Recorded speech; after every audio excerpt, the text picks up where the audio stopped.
ABP news पर आज हम करने जा रहे हैं बहुत बड़ा खुलासा। जी हां, मथुरा में अवैध कब्जे को लेकर हिंसा के मुख्य आरोपी रामवृक्ष यादव के गुरु जयदेव गुरु पर भी जमीन के अवैध कब्जे का आरोप लगा है। जय गुरुदेव, उन पर आरोप यह है कि जय गुरुदेव ने मथुरा में ही किसानों की करीब 150 हेक्टेयर जमीन पर कब्जा कर लिया और जिस जमीन पर अवैध कब्जे का आरोप है उसकी कीमत 12 से 15 हजार करोड़ रुपए बताई जा रही है। जय गुरुदेव का प्रवक्ता का यह कहना है कि जमीन पर कब्जे के आरोप गलत हैं, ये जमीन जय गुरुदेव की ही है। लेकिन एबीपी न्यूज ने अपनी पड़ताल में क्या पाया? बड़ा आरोप जो जय गुरुदेव पर लगा वो ये कि उन्होंने करीब 150 हेक्टेयर जमीन पर अवैध रूप से कब्जा कर रखा है। ये जमीन किसानों की है और अब जय गुरुदेव ट्रस्ट के पास ही है। जय गुरुदेव इसलिए नाम अहम हो जाता है क्योंकि जय गुरुदेव को गुरु मानता था रामवृक्ष यादव, जो कि मथुरा हिंसा का मास्टरमाइंड था, जिसने 270 हेक्टेयर जमीन पर कब्जा करके अपने खुद का साम्राज्य बना रखा था और खूनी हिंसा में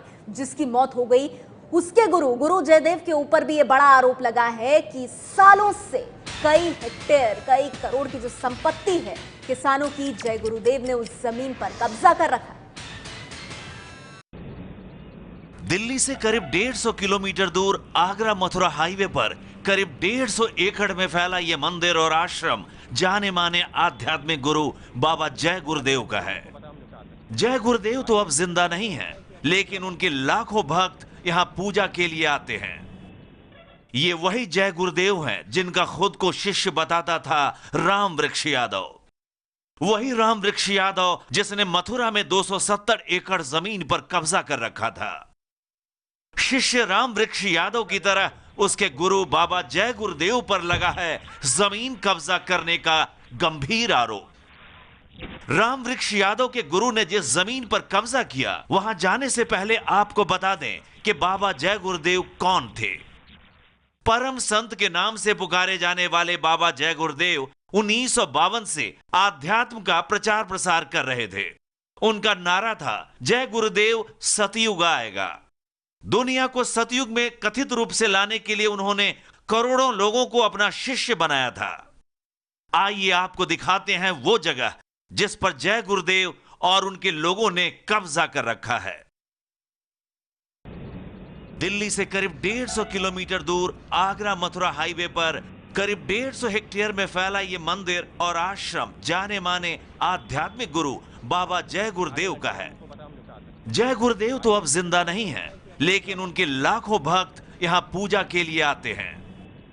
ये वही जय गुरुदेव हैं जिनका खुद को शिष्य बताता था रामवृक्ष यादव।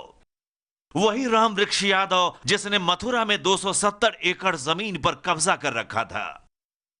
शिष्य रामवृक्ष यादव की तरह उसके गुरु बाबा जय गुरुदेव पर लगा है जमीन कब्जा करने का गंभीर आरोप। रामवृक्ष यादव के गुरु ने जिस जमीन पर कब्जा किया, वहां जाने से पहले आपको बता दें कि बाबा जय गुरुदेव कौन थे। परम संत के नाम से पुकारे जाने वाले बाबा जय गुरुदेव 1952 से आध्यात्म का प्रचार प्रसार कर रहे थे। उनका नारा था, जय गुरुदेव सतयुग आएगा। दुनिया को सतयुग में कथित रूप से लाने के लिए उन्होंने करोड़ों लोगों को अपना शिष्य बनाया था। आइए आपको दिखाते हैं वो जगह जिस पर जय गुरुदेव और उनके लोगों ने कब्जा कर रखा है। इस वक्त मौजूद है आगरा मथुरा हाईवे पर। हम आपको यहाँ इस वजह से लेकर आए हैं जिससे कि ये दिखा सकें कि जय गुरुदेव ट्रस्ट के पास ज़मीन कितनी है। इस वक्त हमारे कैमरा पर्सन सीके सिंह की मदद से हम आपको दिखाने की कोशिश कर रहे हैं कि जहाँ तक कैमरे की आँख की नज़र पहुँच रही है, वहाँ से लेकर के यहाँ तक जहाँ हम खड़े हैं, सिर्फ इतनी ही नहीं बल्कि इससे और आगे तक, यानी कि एक बार फिर जहां तक कैमरे की आंख की नज़र पहुंच रही है, ये सारी ज़मीन जय गुरुदेव ट्रस्ट के नाम की है। आरोपों के मुताबिक इसमें से ज़मीन का एक बहुत बड़ा हिस्सा अवैध कब्जे का है, जिसकी कीमत लाखों में नहीं बल्कि कई सौ और कई हजार करोड़ों में है।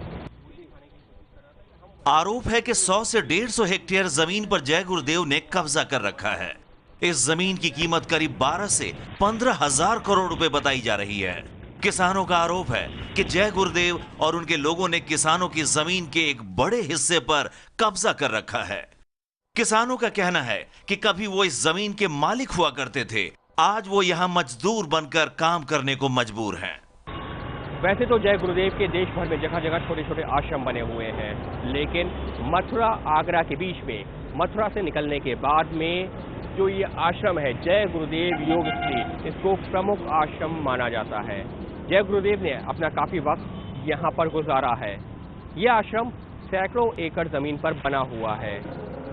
हालांकि इस पर सीधे तौर पर तो सवाल नहीं उठ रहे हैं, लेकिन कुछ एक लोग जरूर हैं जो ये कह रहे हैं कि इसमें से भी कुछ जमीन विवादित है या अवैध कब्जा किया गया है।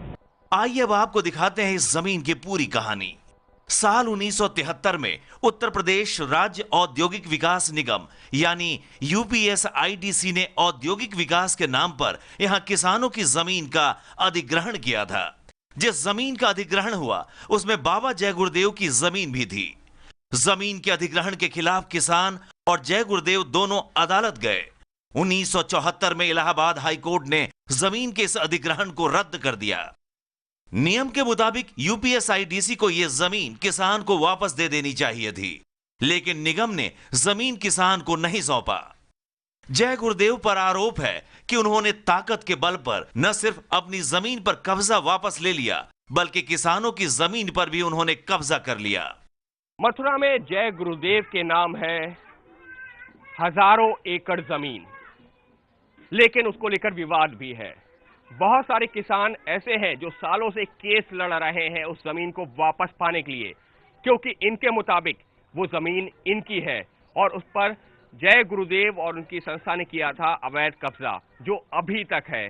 आप अपना नाम बताओ, आपकी जमीन कहाँ थी, क्या हालात है अभी? आपका नाम क्या है? पन्नापुर में थी और अब वो इंडस्ट्री एरिया के नाम से हो गई है।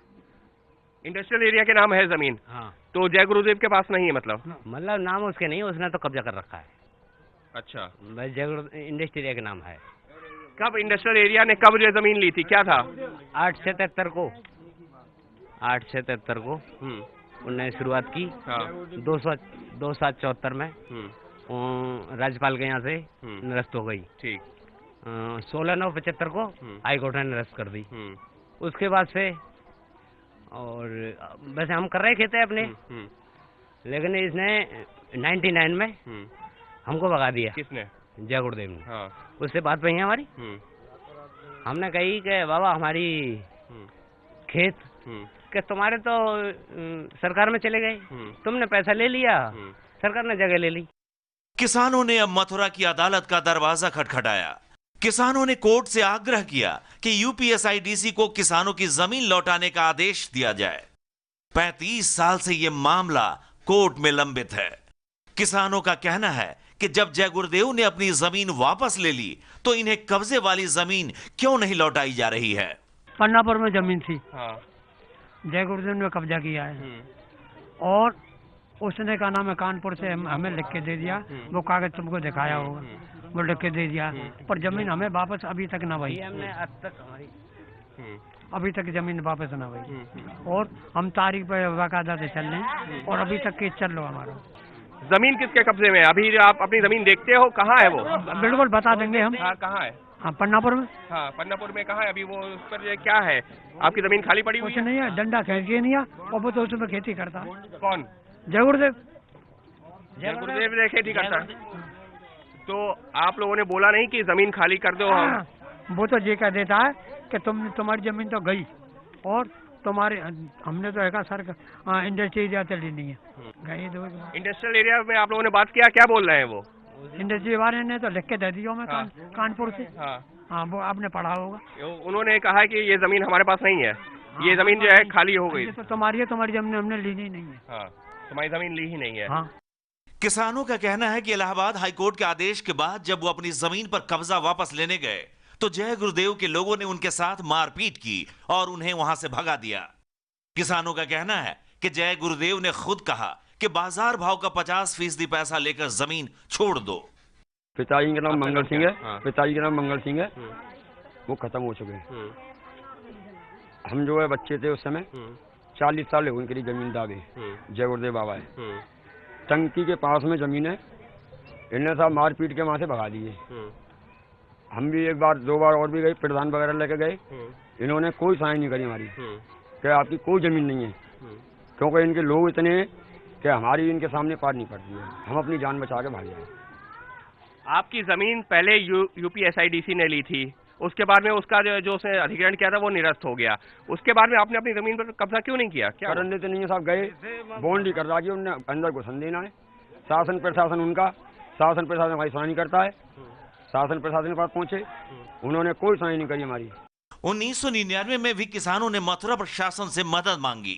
तब एडीएम की रिपोर्ट में बताया गया था कि ये विवाद जय गुरुदेव और किसानों के बीच है, इसलिए इसका अभी निस्तारण नहीं हो सकता है। दिलचस्प है कि 2013 में मथुरा की अदालत ने एक किसान को जमीन वापस लौटाने का आदेश दिया था और उसे जमीन वापस भी मिल गई। किसानों का कहना है कि इससे साबित होता है कि उनके आरोप सही हैं। तो एबीपी न्यूज का यह बड़ा खुलासा, जहां किसानों ने बड़ा आरोप जय गुरुदेव पर लगाया है कि उनकी जमीन पर अवैध कब्जा जय गुरुदेव ट्रस्ट की तरफ से किया गया और कई बार अपनी जमीन वापस लेने की उनकी तमाम कोशिशें बेकार गई। आपको बता दें, जय गुरुदेव ट्रस्ट के सेवादार चरण सिंह ने एबीपी न्यूज पर अपना पक्ष रखा। चरण सिंह का यह कहना है कि किसानों के आरोप बेबुनियाद है, किसानों को मुआवजा मिल चुका है, उल्टे यूपीएसआईडीसी ने जय गुरुदेव की जमीन पर कब्जा कर रखा है। तो अब जय गुरुदेव ट्रस्ट की तरफ से भी पक्ष आया है। किसानों के आरोपों को बेबुनियाद बताया जा रहा है। जय गुरुदेव ट्रस्ट कह रहा है कि किसान जो कह रहे हैं वो सही नहीं है। क्या कहा गया है उनकी तरफ से, सुनिए। बाबा जी ने किसी की जमीन पर कब्जा नहीं किया है, बाबा जी की जमीन पर लोगों ने कब्जा किया है। और ये यूपीएसआईडीसी, बाबा जी जब इमरजेंसी में बाबा जी को जब बंद कर दिया गया, उस समय बाबा जी की जमीन को एक्वायर करके, फिर शोध में एक्वायर करके, और ये ज़मीन को मतलब जगह जगह स्लैबिश, जब बाबा जी आए बाहर निकल के, कोर्ट गए, हाई कोर्ट से बाबा जी जीते, सुप्रीम कोर्ट तक गए हुए। यूपीएसआईडीसी का मथुरा में कुछ नहीं है, यूपीएसआईडीसी का मथुरा में कुछ नहीं है, और बाकी किसी का कोई केस है नहीं। यूपीएसआईडीसी के और संस्था के बीच में जो चल रहा है वो स्टे है, बाकी किसी से कोई लेना देना नहीं।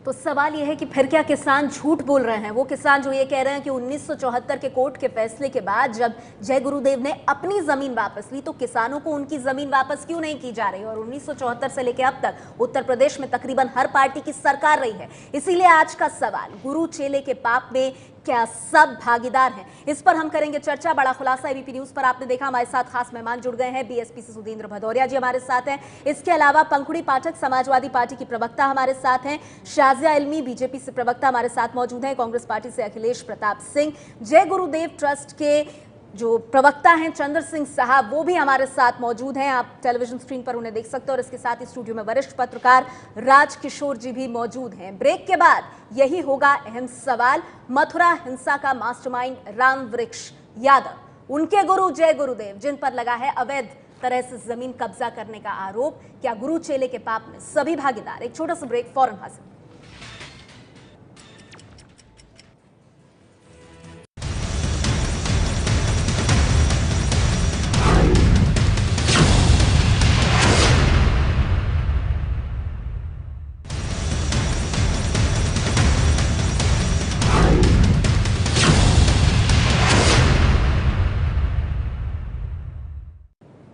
एबीपी न्यूज पर हमने आपको दिखाया बड़ा खुलासा, किस तरह से मथुरा हिंसा के मास्टरमाइंड मुख्य आरोपी रामवृक्ष यादव के गुरु जय गुरुदेव पर जमीन कब्जे का बड़ा आरोप लगाया है। किसानों ने ये बड़ा आरोप लगाया, 100 से 150 हेक्टेयर जमीन हड़पने का आरोप, जिसकी कीमत 12 से 15 हजार करोड़ रुपए तक बताई जा रही है। हालांकि जय गुरुदेव ट्रस्ट इससे इनकार कर रहा है, लेकिन 1974 के बाद से मामला चल के यहां तक पहुंचा। और आपको बता दें, तब तमाम सरकारें उत्तर प्रदेश में रही हैं। आखिर किसी भी राजनीतिक पार्टी ने इस तरह के अवैध धंधे को बंद करने की कोशिश क्यों नहीं की? हमारे साथ आज की चर्चा में खास मेहमान मौजूद है। सबसे पहले समाजवादी पार्टी से पंखुड़ी पाठक जी, मैं आपके पास आना चाहूंगी। ये एबीपी न्यूज की रिपोर्ट साफ बता रही है कि रामवृक्ष यादव ने जो किया 2014 से अपना साम्राज्य कायम करने की कोशिश, उनके जो गुरु हैं वो भी इसी तरह के हथकंडे अपनाते रहते थे। तो सवाल ये है, पहले भी आपकी सरकार रही, आज की तारीख में भी आपकी सरकार है, लेकिन आप मूक दर्शक बने रहे।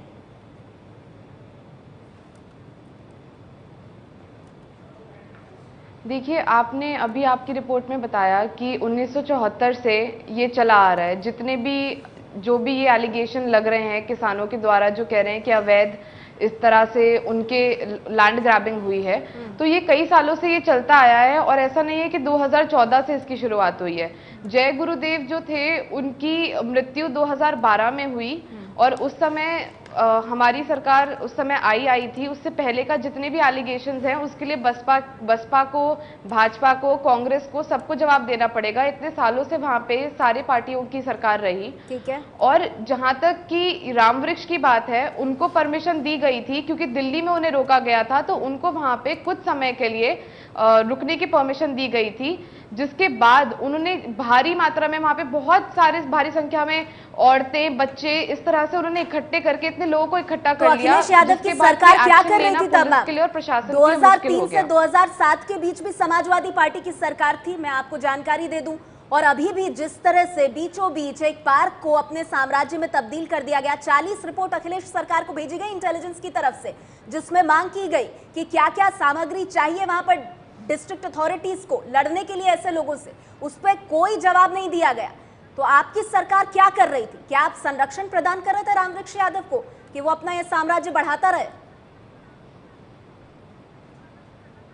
नहीं, ऐसा बिल्कुल भी नहीं है। आपने अपनी रिपोर्ट में खुद ये बात दिखाई है कि ये सब जो केसेस हैं बहुत समय से ये कोर्ट में है, न्यायपालिका इसके बारे में जो भी अभी उनका चल रही है प्रोसेस, ये सारा चल रहा है।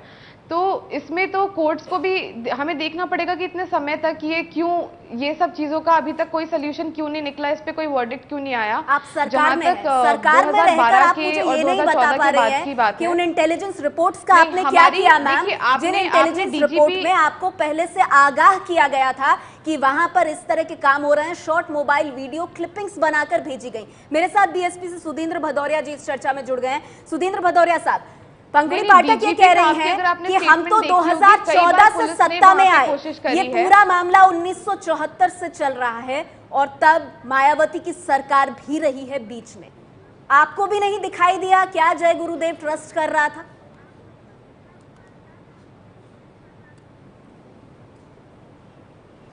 देखिए, मैंने किसानों की भी बात सुनी है और उन्होंने कहा कि 3 इसमें फेजेस बहुत इंपॉर्टेंट हैं जो डेट्स उन्होंने दी हैं।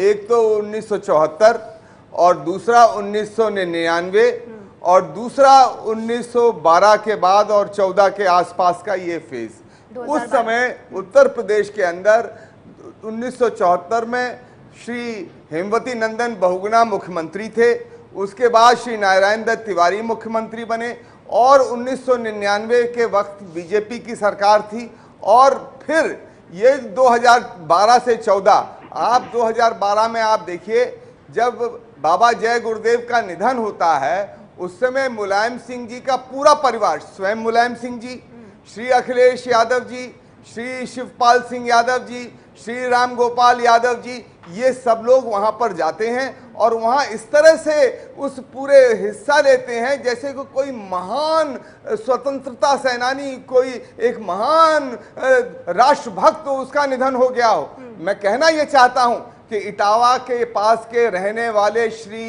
ये जो बाबा जय गुरुदेव और ये राम वृक्ष यादव जो उत्तर प्रदेश में दूसरे जिले का है, ये सब लोग इमरजेंसी के दौरान आपराधिक मामलों में बंद थे जेल के अंदर। ये कोई स्वतंत्रता सेनानी और लोकतंत्र सेनानी नहीं थे।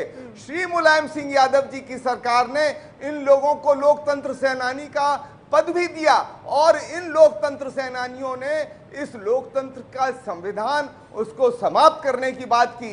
यहाँ तक कैसे जवाब देंगे आप इसका का जो चुनाव का कि अगर मुलायम सिंह यादव अपने पूरे परिवार के साथ इस तरह की अनुकंपा कर रहे हैं जय गुरुदेव पर, तो कैसे कार्रवाई करने की उम्मीद कर सकते हैं? संक्षेप में खत्म करना चाहता हूं। मैं एंकर जी से कहना चाहूंगा, मुझे केवल 1 सेकंड और दीजिए। उन्होंने इटावा के तमाम जगहों पर कब्जा आज भी कर रखा है। बिधूना में रामलीला ग्राउंड पे कब्जा कर लिया है, वहां पर इटावा में सेमेट्रीज पे कब्जा कर लिया है। आप उत्तर प्रदेश नहीं, पर सर जब आप लोगों के बीच में सरकार आई तो क्या आप इसके खिलाफ कुछ नहीं कर सकते थे? इनके सबसे बड़े सरदार मुलायम सिंह जी हैं। जय गुरुदेव ट्रस्ट की और उसके बाद रामवृक्ष यादव की सल्तनत कहां हिल पाई, लेकिन समाजवादी पार्टी और बीएसपी दोनों आरोप लगा रहे हैं बाकियों पर। मेरे साथ शाजिया इल्मी और अखिलेश सिंह मौजूद हैं। ब्रेक के बाद मैं उनसे जानना चाहूंगी, कांग्रेस और बीजेपी की भी सरकारें रही हैं, आज सब इस पर राजनीति कर रहे हैं, लेकिन सवाल यह है चेले गुरु के पाप में क्या सभी बने भागीदार? एक छोटा सा ब्रेक ले रहे हैं, फौरन हाजिर।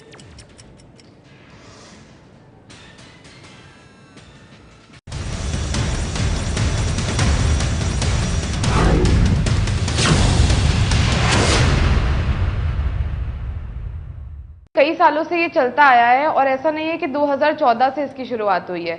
जय गुरुदेव जो थे उनकी मृत्यु 2012 में हुई और उस समय हमारी सरकार उस समय आई थी। उससे पहले का जितने भी एलिगेशंस हैं उसके लिए बसपा को, भाजपा को, कांग्रेस को सबको जवाब देना पड़ेगा। इतने सालों से वहां पे सारे पार्टियों की सरकार रही। इटावा के पास के रहने वाले श्री ये जो बाबा जय गुरुदेव और ये रामवृक्ष यादव जो उत्तर प्रदेश में दूसरे जिले का है, ये सब लोग इमरजेंसी के दौरान आपराधिक मामलों में बंद थे जेल के अंदर। ये कोई स्वतंत्रता सेनानी और लोकतंत्र सेनानी नहीं थे। श्री मुलायम सिंह यादव जी की सरकार ने इन लोगों को लोकतंत्र सेनानी का पद भी दिया और इन लोकतंत्र सेनानियों ने इस लोकतंत्र का संविधान उसको समाप्त करने की बात की।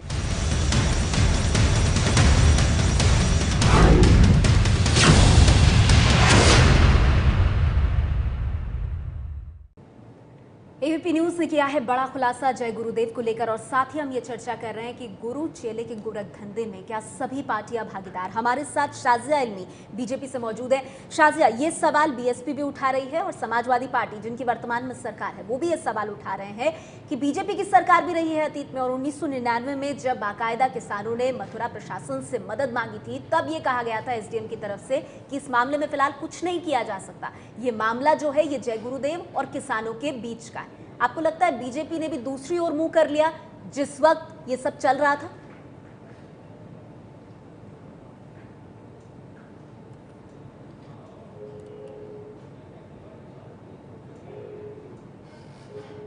है ये जो भी थे जय गुरुदेव, हम कोई आध्यात्मिक गुरु को अगर मानते हैं तो जय गुरुदेव हम लोग कहते हैं। मुझे इतनी शर्म आ रही है इस मौके में, इस कॉन्टेक्स्ट में उनको जय गुरुदेव कहना।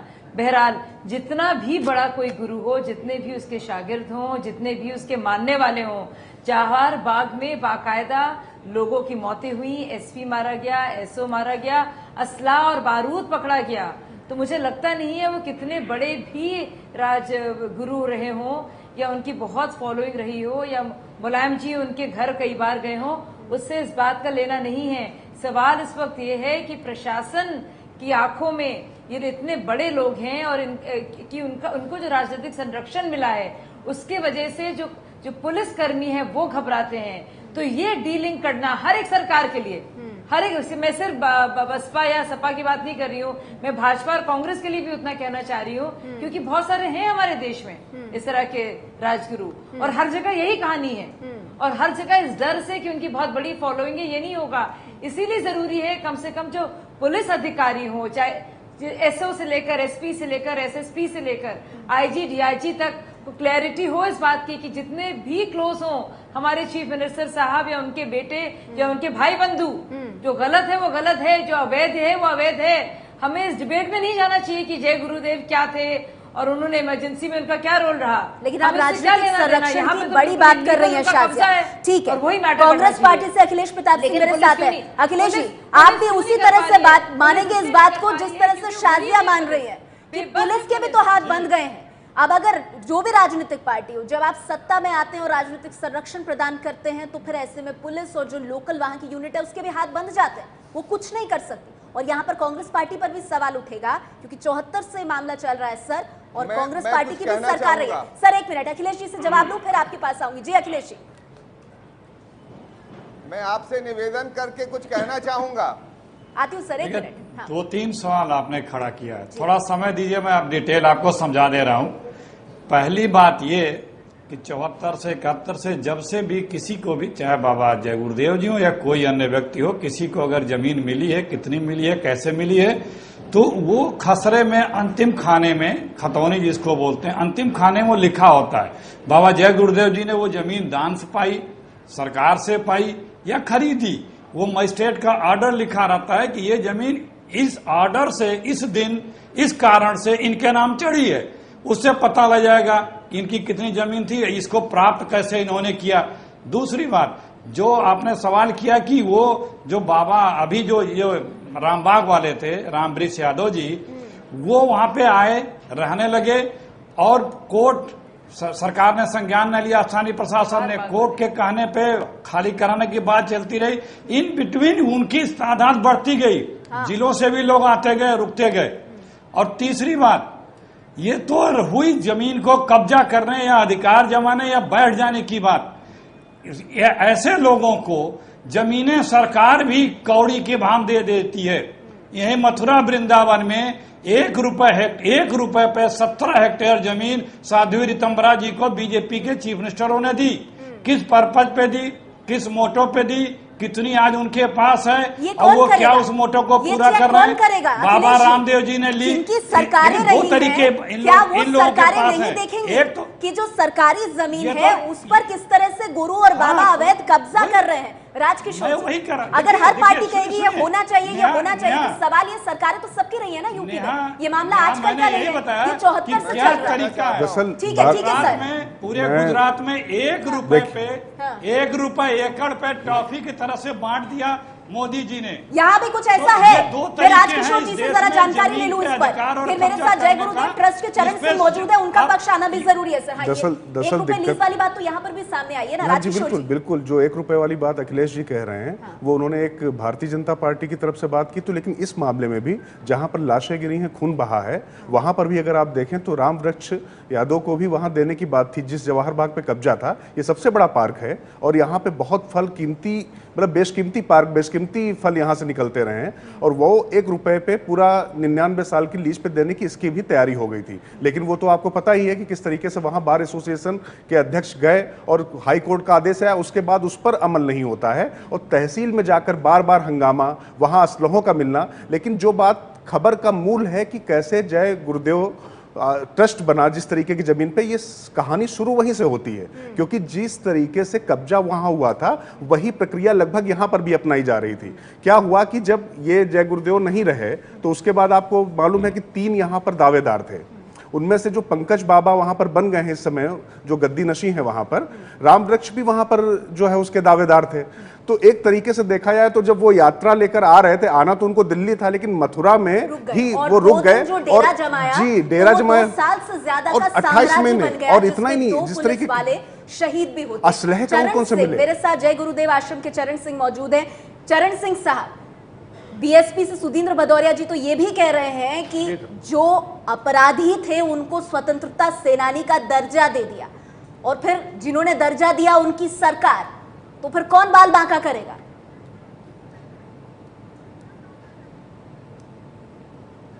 नहीं तो बाबा जय गुरुदेव जी महाराज तो पूरे संत थे। उनका जो आध्यात्मिक लौकिक पारलौकिक शिक्षा देने का था, उन्होंने कभी भी तोड़ फोड़, आंदोलन, हड़ताल, किसी भी जीव की हत्या करना, लूटपाट, इसका हमेशा विरोध किया। तो वो किसान झूठ बोल रहे हैं क्या? ये था कि वो किसान जो ये कह रहे हैं चरण सिंह जी कि जब वो अपने खेत, अपनी जमीन की तरफ जाते हैं, जब वो किसान, तो उनको भगा दिया जाता है, वहां घुसने नहीं दिया जाता। वो ये आरोप लगा रहे हैं कि उन्हें उनकी जमीन आज तक नहीं मिली क्योंकि जय गुरुदेव ट्रस्ट का कब्जा है अवैध रूप से उन जमीनों पर। जितने भी मैं सुन रहा हूँ, जितने भी अभी तक आरोप लगे हुए हैं, निराधार, बेबुनियाद हैं। और बाबा जी ने किसी की 1 डेसीमिल भी जमीन नहीं ली है और इसकी कई बार जांच पड़ताल भी हुई। जिस समय बीजेपी की गवर्नमेंट थी, माननीय कल्याण सिंह जी मुख्यमंत्री थे, यहाँ डेरा डाल करके महीनों रिसर्च हुई। उस रिसर्च में बाबा जय गुरुदेव जी महाराज की जमीन यूपी SIDC के कब्जे में इंडस्ट्री लगी हुई पाई गई। बाबा जी के पास इसका जवाब आप किसी भी देना किसान चाहेंगी? से बाबा जी का शाजिया, कोई लेना क्योंकि वो देना मुलायम नहीं सिंह- रहा। इसके शाजिया। सवाल चरण सिंह हाँ। जी से मैं पूछना चाहता हूँ। हाँ। चरण सिंह जी, आपको कहाँ लगता है जब जय गुरुदेव जी इतने आध्यात्मिक और पारलौकिक थे तो कमी कहाँ रह गई? उनके चेले कैसे इस तरीके की हिंसा और इस तरीके की लूटपाट की गतिविधियों में लिप्त पाए जा रहे हैं? आती सर, कोई एक भी बाबा जी का शिष्य, मैं आपको बता रहा हूँ, एक मिनट सुनिए मेरी बात को।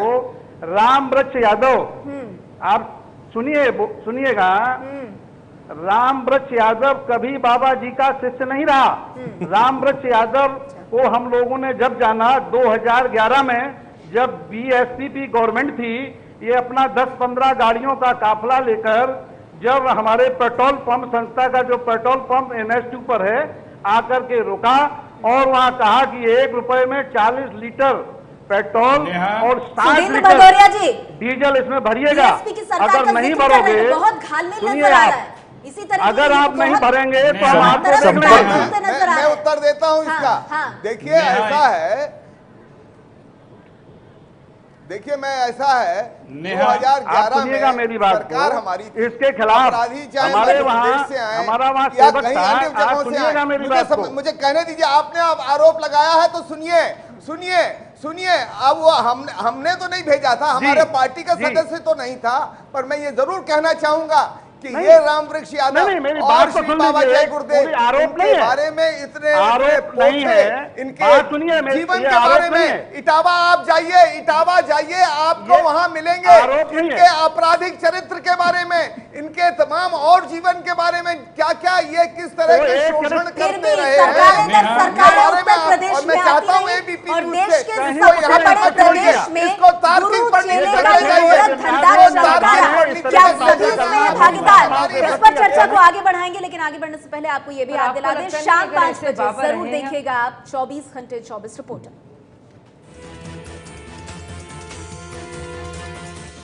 मैं बताऊंगा कांग्रेस की हर खबर, उत्तर प्रदेश की हर खबर, जम्मू की, मध्य प्रदेश की हर खबर, केंद्र सरकार के कामकाज से जुड़ी, अपराध की दुनिया से जुड़ी हर खबर, सोमवार से शुक्रवार 24 घंटे 24 रिपोर्टर में, शाम 5 बजे, रात 10 बजे और रात 12 बजे।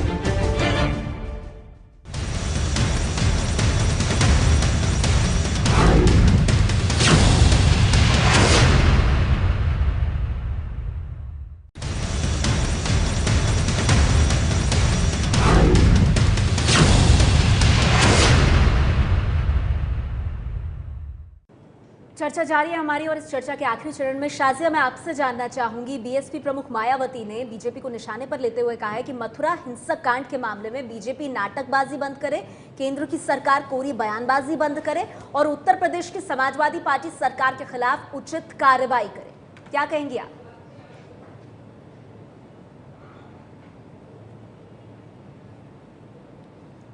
मुझे लगता है यही बात बीजेपी भी बसपा को कह सकती है कि आप भी अपना मुंह बंद रखें और बयानबाजी ना करें, तो ये तो राजनीतिक बयानबाजी है। मैं असली मुद्दे की बात करना चाहती हूँ। हमारी सरकार चल रही है और वो ये है कि जब भी ऐसे केंद्र में सरकार है क्या वो संविधान को समाप्त करना चाहते हैं। उनके बाद जो होता है, हम देखते हैं कि राजनीतिक संरक्षण की वजह से पूरी तरह से जो उनके जो चेले होते हैं वो भूमि माफिया, वो एक भूमि माफियाकरण हो जाता है उस पूरे मामले का। तो जैसे कि इस मामले में 2012 के बाद हम देख रहे हैं 3 अलग अलग गुट बने हुए हैं और बाकायदा बंदूकों और असला का इस्तेमाल है। तो इसलिए क्यों इस गुट को जिंदा रखा जा रहा है? क्योंकि ये भूमि का बात है, पैसे की बात है, जमीन की बात है, जायदाद की बात है। तो मेरे ख्याल से इसको लेकर भी ऐसे गुटों को डिसॉल्व कर देना चाहिए। और आज की तारीख में समाजवादी पार्टी की सरकार है, तो पंगुड़ी पाटर, संक्षेप में मैं आपसे जानना चाहूंगी, आपको लगता है अखिलेश सरकार इस मामले में पूरी तरह विफल रही है और अब इस मामले की सीबीआई जांच होनी चाहिए, जैसा कि आपके विरोधी लगातार मांग कर रहे हैं? पहले एक बात मैं कहना चाहूंगी, शाजिया जी की बात से मैं सहमति रखती हूँ कि अगर कोई भी धर्म गुरु या आध्यात्मिक गुरु जो हैं वो किसी तरह की आपराधिक गतिविधि अगर करते हैं तो उनके खिलाफ कार्रवाई होनी चाहिए। आप कैसे लेकिन एक कार्रवाई बात करेंगे? मैं बता दूं कि ये आप जो डीएम चंद्रकला का तबादला कर देते हैं, आप एसएसपी मंजिल सैनी को हटा देते हैं, जो कार्रवाई कर रहे हैं उनको आप हटा देते हैं, तो कैसे होगी कार्रवाई? यही तो सवाल है मेरा। मारे गए हैं, बाकियों की गिरफ्तारी हो गई है, 350 लोगों को हमने गिरफ्तार किया है। आज आपको पता लगा उसकी 29 लोगों की जान भी गई है। हम लोग जांच करा रहे हैं। नहीं, पर ये हुआ कि ये बहुत कमजोर तर्क नहीं है राजीव जी, बेहद कमजोर तर्क। रामवृक्ष यादव मारा गया है 2 साल तक अपनी सत्ता जमाने के बाद। बात ये नहीं है पांखुड़ी जी, अगर आप पूरी घटनाक्रम पे नजर रखें, एक मिनट सुनिए पांखुड़ी जी, सुनिए एक बार, मुझे लगता थोड़ा सा आसानी रहेगी जवाब देने में आपको।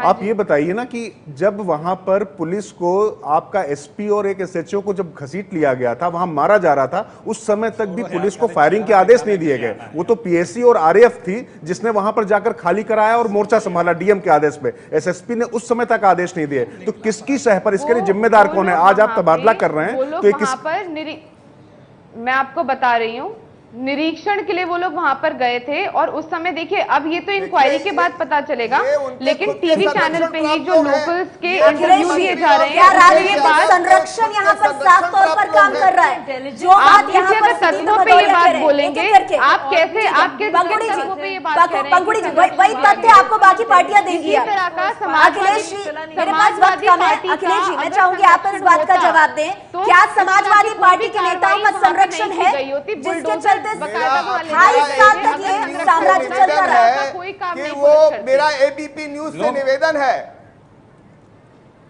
देखिए मेरा एबीपी न्यूज से निवेदन है कि वो बखेवर थाने में जाके इनकी आपराधिक पूरा, ठीक है सर, पूरा ठीक है सर, अखिलेश जी को जरा जवाब देने दें। एक सेकंड भाई, एक सेकंड भदौरिया जी, ठीक है। अखिलेश जी का ऑडियो जरा हम तक पहुंचे जी। अखिलेश जी, राजनीतिक संरक्षण है वर्तमान सरकार का उत्तर प्रदेश में? भदौरिया जी एक सेकंड, नेहा, हम इन्हें हटाने की कोशिश कर रहे हैं, उनके खिलाफ कार्रवाई कर रहे हैं, आप कह रहे हैं संरक्षण है। संरक्षण नहीं किस होता तरह की बात हुई? तो 2 साल के भीतर उनकी तादाद क्यों बढ़ती गई? देखिए, किसी प्लीज हमें अगर बोलने का इजाजत दे तो मैं बोल सकूं, वरना मैं चेहरा दिखाने के लिए बैठा रहूं। देखिए, किसी भी जमीन पे जिस पे डिस्प्यूट हो जा रहा है, उसको सच्चाई जानने के 4 तरीके हैं। आपने यहाँ पे पोल खोला रामदेव जी की बाबा जय गुरुदेव जी की, तो क्या वह जमीन पुश्तैनी थी? ये 4 चीजें में से कंफर्म कर दें, सब दूध का दूध पानी का पानी हो जाएगा। जय गुरुदेव जी के लोग, क्या वो जमीन पुश्तैनी थी, या वो जमीन आपने खरीदी थी, या वो जमीन लोगों ने या सरकार ने आपको लीज पे दी थी, या वो जमीन कब्जे की है? इस 4 में से किस श्रेणी की वो जमीन है? आप बता दें। अखिलेश जी, सरकारें आकर के अगर हर फैसला कोर्ट से आए तो फिर ये सवाल जरूर उठेगा कि गुरु और चेले इसी तरह का गोरख धंधा करें और इसमें क्या सब हैं भागीदार। वक्त मेरे पास इतना ही है। बहुत बहुत शुक्रिया आप सभी मेहमानों का हमारे साथ आज की इस चर्चा में जुड़ने के लिए।